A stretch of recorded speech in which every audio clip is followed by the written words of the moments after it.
কিন্তু আমি মোরলা মাছ কী দিয়ে রান্না করবো দেবো, কাঁচা টমেটো দিয়ে। বাজারে কিন্তু কোনো কাঁচা টমেটো পাওয়া যায় না, আমার বাগানে আছে, যার যার লাগে নিয়ে যাবে।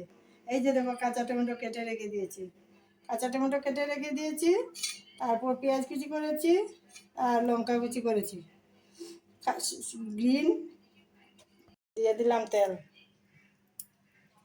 বেশি করে তেল দেবো।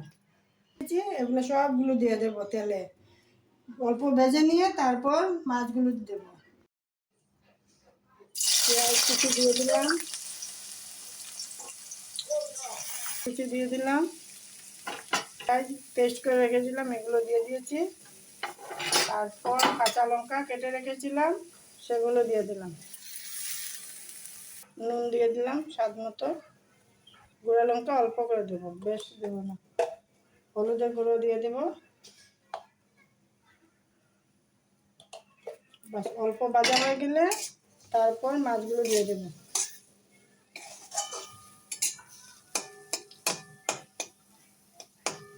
যাচ্ছে দেখো ভাজা হয়ে যাচ্ছে, অল্প ভাজা হওয়ার পর মাছগুলো দিয়ে দেবো।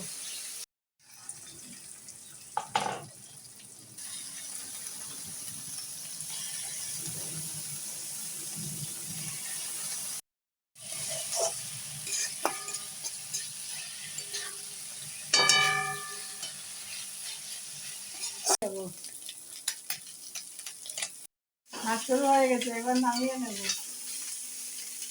দেখো তো কিরকম দেখতে লাগছে, আমার তো ভালো লাগছে। বন্ধুরা তোমাদের কিরকম লাগছে কমেন্ট করে জানাবে, হ্যাঁ সাবস্ক্রাইব করবে, আর তোমরা এইভাবে বানিয়ে খাবে কাঁচা টমেটো দিয়ে, মকা মাছ দিয়ে।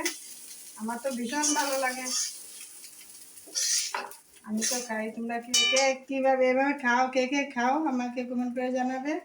আর কি দেখতে কিভাবে লাগছে দেখো তো, আমার তো ভালো লাগছে দেখতে। হ্যাঁ ভালোই আছে, সুন্দর লাগছে দেখতে। বাই।